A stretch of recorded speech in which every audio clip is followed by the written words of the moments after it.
സിദ്ദിഖേട്ടൻ എഴുതും എന്നുള്ളത് സത്യത്തിൽ എനിക്ക് അറിയില്ല. അതൊരു പുതിയ അറിവാണ് ഇവിടെ വന്നപ്പോൾ. ആയിട്ടിരിക്കുന്ന ആദ്യത്തെ ടൈറ്റിലും അദ്ദേഹത്തിന് യോജിക്കുന്നതാണ്, അഭിനയം അറിയാതെ. കാരണം നമ്മൾ പലപ്പോഴും സിനിമയിൽ അഭിനയിക്കുമ്പോഴും സിനിമയുമായിട്ട് സഞ്ചരിക്കുമ്പോൾ നമ്മൾ എപ്പോഴും ആഗ്രഹിക്കാറുണ്ട്, ഒരു അഭിനേതാവിനെ സംബന്ധിച്ച് ഒരാൾ അഭിനയിക്കുന്നത് ഒരിക്കലും കണ്ടുകൊണ്ടിരിക്കുന്നവൻ അറിയാൻ പാടില്ല. ഭയങ്കര റിയലിസ്റ്റിക് ആയിരിക്കണം. നമ്മളൊരു വികാരം ഉൾക്കൊണ്ട് ആ എക്സ്പ്രഷൻ പുറത്ത് കാണിക്കുമ്പോൾ അത് ജനങ്ങൾക്ക് അവരുടെ ലൈഫായിട്ട് ഫീൽ ചെയ്യണം, ഒരിക്കലും അഭിനയമായിട്ട് ഫീൽ ചെയ്യുന്നത്. സത്യം തുറന്നു പറഞ്ഞാൽ ഞാൻ ഇന്ന് വരെ കണ്ടിട്ടുള്ള ഏറ്റവും നല്ല നടന്മാരാണ്.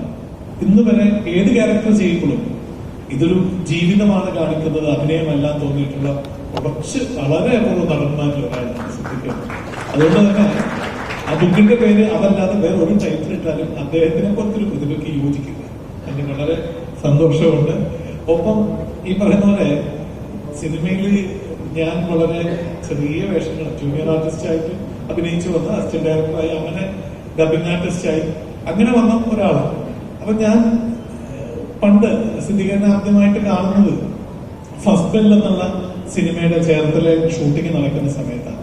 അന്ന് സിദ്ദിഖിനൊക്കെ താരമായിട്ട് നിൽക്കുന്നതായത് ഞാൻ കൂടുതൽ മിണ്ടാനൊന്നും വന്നിട്ടില്ല. ഇത് കഴിഞ്ഞിട്ട് ബ്ലാക്ക് ആൻഡ് വൈറ്റ് എന്നുള്ള സീരിയൽ തമിഴ്ചേട്ടൻ ഡയറക്ട് ചെയ്യുന്ന സീരിയലിൽ ഞാൻ അഭിനയിക്കാൻ, എനിക്ക് ഒരു സീൻ അഭിനയിക്കാനുണ്ട്. അപ്പൊ അതിനകത്ത് സിദ്ദിഖേട്ടൻ ഒരു ഭയങ്കര ക്യാരക്ടർ, പോലീസ് ഓഫീസറുടെ ക്യാരക്ടർ ചെയ്യാം.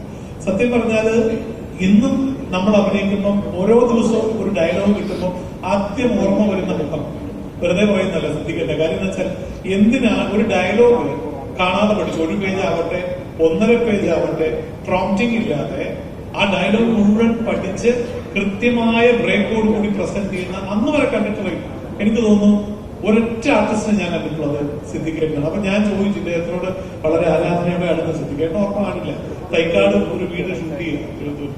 ഞാൻ സിദ്ദിഖേട്ടൻ അടുത്ത് വന്നിട്ട് ചോദിച്ചു, സാർ ഫ്രീ ആണോ? സിദ്ദിഖേട്ടൻ എന്താണ് പറയും, ഞാൻ ഈ ഡയലോഗ് ഞാൻ കൃത്യമായിട്ട് പഠിക്കണം. അപ്പൊ സിദ്ദിഖേട്ടനോട് ചോദിച്ചു ഏത് ഡയലോഗാ ജയന്റെ പ്രസ്, അപ്പൊ പേര് ചോദിച്ചു, ജയനാണ് പോകുന്നത്. അത് വായിച്ചിങ്ങനെ വായിച്ചു നോക്കിയിട്ട് പറഞ്ഞു, നമ്മളൊരു സ്ക്രിപ്റ്റ് കയ്യിൽ കിട്ടുമ്പോൾ ഈ സ്ക്രിപ്റ്റിന്റെ കണ്ടന്റ് എന്താ, ഇതെന്തിനാണ് ഈ സീൻ, ഇതില് ഓരോ ആദ്യം തൊട്ട് അവസാനം വരെ പറഞ്ഞു പോകേണ്ട മാറ്ററിന്റെ ഫ്ലോ. ഇപ്പൊ അത് എഴുതി വരുന്നത് ഞാനൊരു പേന എടുക്കാം, ആ പേന വെച്ച് ഞാനൊരു വരി എഴുതാം, ആ വരി എഴുതുന്നതിനൊരു കവിത ഉണ്ടാവും, ആ കവിത നിന്നെ കുറിച്ചായിരിക്കും. ഇതാണ്, ഇത് മനസ്സിൽ നിർദ്ദിഷ്ടമാക്കാം. ഞാനൊരു പേന എടുക്കാം, ആ പേന വെച്ച് ഞാനൊരു വരി എഴുതാം, ആ വരി എഴുതുമ്പോൾ അത് നിന്നെ കുറിച്ചുള്ളതായിരിക്കും, അതിൽ എന്റെ പ്രണയം ഉണ്ടായിരിക്കും, എന്റെ സ്നേഹം ഉണ്ടായിരിക്കും എന്നുള്ള അർത്ഥം മനസ്സിൽ പറഞ്ഞാൽ നമ്മൾ ഡയലോഗ് പറയാൻ തുടങ്ങുമ്പോൾ ഇനി ഒരു പേജല്ല 10 പേജായാലും ഈ ഡയലോഗ് ഓടുന്നത് കടകടകടകടാതെ കൃത്യമായിട്ട് നമുക്ക് പറഞ്ഞു തരുന്നൊരു വസ്തുതയാണ്. പക്ഷെ ഇന്ന് സത്യം പറയാം, ഞാൻ അതിൽ ഇന്ന് വരെ പ്രോബ്ലം എടുത്തിട്ടുണ്ട്. ഞാൻ സീരിയൽ അഭിനയിക്കുമ്പോഴായാലും ഞാൻ മനസ്സുകൊണ്ട് ഒരു ഡയലോഗ് പ്രസന്റ് ചെയ്യാനുള്ള ഒരു ഗുരുസ്ഥാനത്ത് കാണുന്ന ഒരു മഹത്വം. അപ്പം ഇത് അറിഞ്ഞോ അറിയാതെ നമ്മുടെ മനസ്സിൽ പതിഞ്ഞു പോകുന്ന ഓരോ മനുഷ്യരും സിദ്ദിഖേട്ടൻ വരെ അറിഞ്ഞിട്ടില്ല. ഞാൻ ആദ്യമായിട്ട് ഞാൻ പറയുന്നത് അപ്പം ഓരോ മനുഷ്യനും മറ്റുള്ളവരുടെ മനസ്സിലുണ്ടാക്കുന്ന ഇമ്പാക്ട്, ഇട്ടിട്ട് പോകുന്ന നാഴികക്കല്ലുകൾ ഓരോ സമയത്തും നമുക്കത് പുറത്ത് പറയാൻ ഉള്ള അവസരങ്ങൾ വരും. എനിക്ക് ഇങ്ങനെ അവസരം കിട്ടിയതിൽ ഒരുപാട് സന്തോഷം.